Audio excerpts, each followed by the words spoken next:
Texas. Being my senior year, getting to come to SEC Media Day in Dallas, it's great. I told my mom, it's very ironic, so I'm very excited that I'm here, get to see the people, get to see the view from the Omni, it's great. So I really appreciate that from my head coach. Do you get the feeling that the season's getting closer? Are you getting the itch? And how have you guys practiced so far? Oh, it's been great. The team camaraderie, the player-led, it's been very fun, exciting. We've been working extremely hard this summer, going day by day, getting closer to fall camp. The only thing we can do is just focus on the next day and getting better at doing that. Right here in the front row. Hey, Dallas. AP Stedham, AP and Kelly, as we see it, syndicated radio. Dallas, tell the people about a Bobby Petrino offense. What's so unique for the wide receivers, and how do you like your new quarterback transfer from Boise State? Man, getting coached by Coach Petrino has been great. He's been helping us with the plays. We plan, we're going to try to be explosive this year. And, with Taylor Green coming in, the leader he is, he's 6'7", looking at him, you can already think he is a leader, so he's been great, talking with the players, talking with the team. It's been exciting. We'll go here in the front row on the right. Eric Bailey with the Tulsa World. I want to ask you about Luke Hawes. What does he bring to the offense? I know he had a shortened season last year, but as a young player, what can he do to help the offense? The biggest word I can say about Luke Hawes is consistent. He's one of the most consistent players on the team with his hands, with his route running, with his ability to learn the plays and stay locked in. Luke, like I said, we've seen him. Like, even with the short spurt of games he's played in, just imagine if he, played the whole season. He's been great. He's still young, and for him to play at the ability that he's playing at his age is astounding. Left side in the back row. Morning, Noah Gross with KXAN in Austin. I know as a Texas native, you probably know all about UT and all things like that. Is the game against Texas something family and friends are talking about a little bit? And what do you kind of expect with everything you've heard about this rivalry starting back up? I know the last time they played them, it was like one of the seventh most. Like the attendance there was extremely high. So I feel like coming back with this year, we got Bobby Petrino back. It might even jump that. So I'm just ready to play. I'm just ready to play them as well. It's going to be a very fun game, early 11 a.m. game.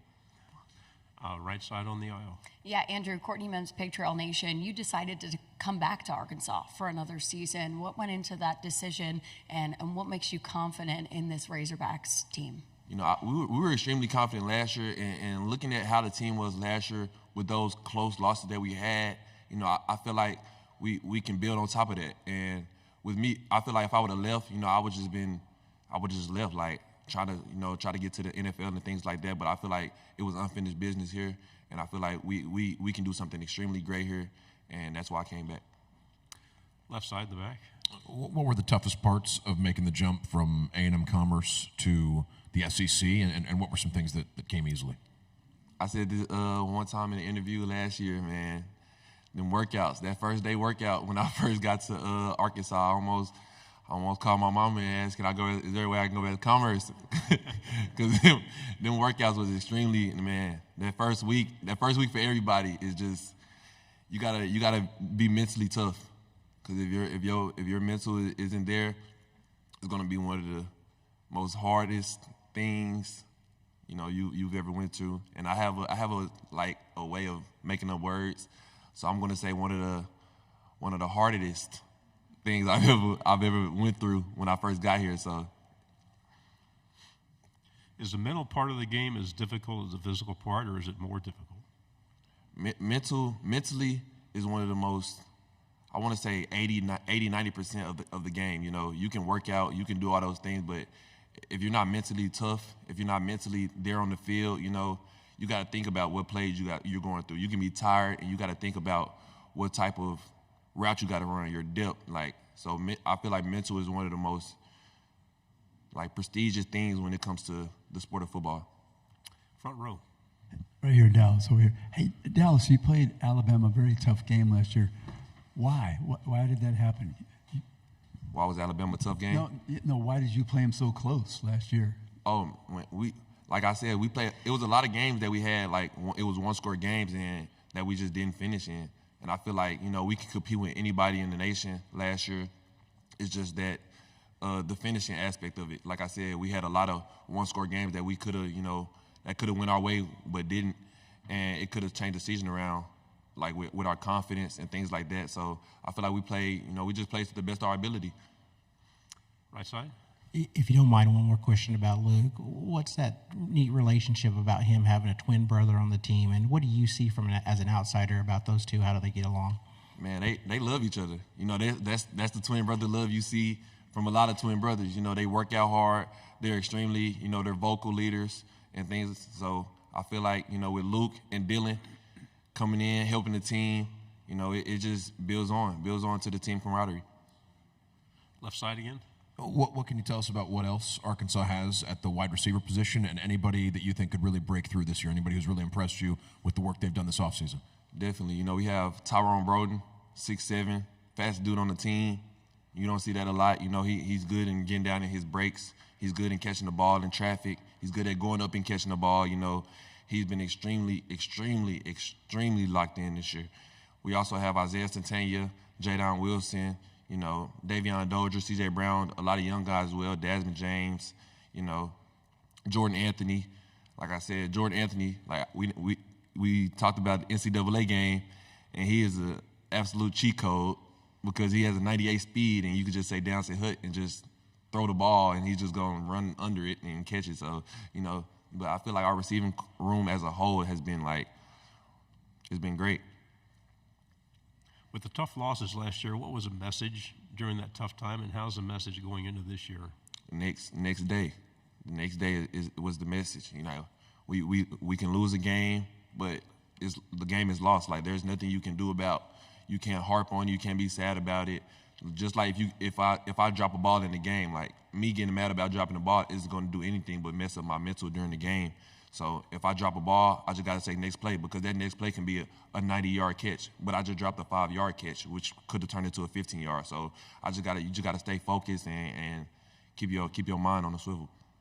Another question on the left side. Arkansas's, I believe, their first conference road game this year is at Jordan-Hare Stadium in Auburn. You weren't on the team the last time Arkansas went to Auburn, but I imagine you've heard about playing at Jordan-Hare before. What have you heard about making the trip to Auburn?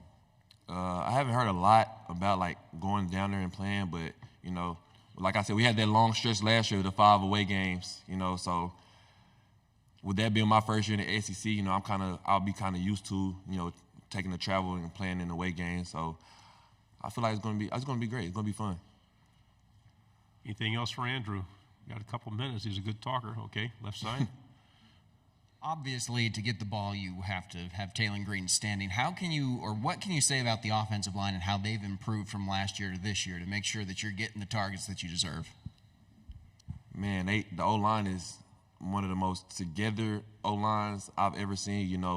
They come in together on the weekend, 7 days a week, in the training room together, in the pool together, doing rehab together, and they're not even hurt.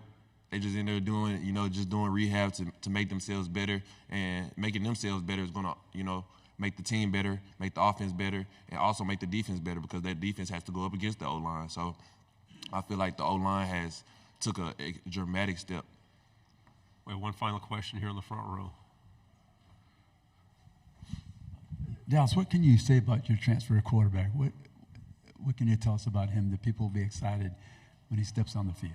Taylor Green is he's one of the most happy guys I've been around. He's ready to play. He's ready to. He loves when he messes up, because it helps him. It builds him. It builds him, and he's that leader that a team needs. Everybody can go to him, ask him a question about a route, and he knows everything. He knows you could tell he's been in the playbook, and he's locked in. Thank you very much. Good job. Thank you.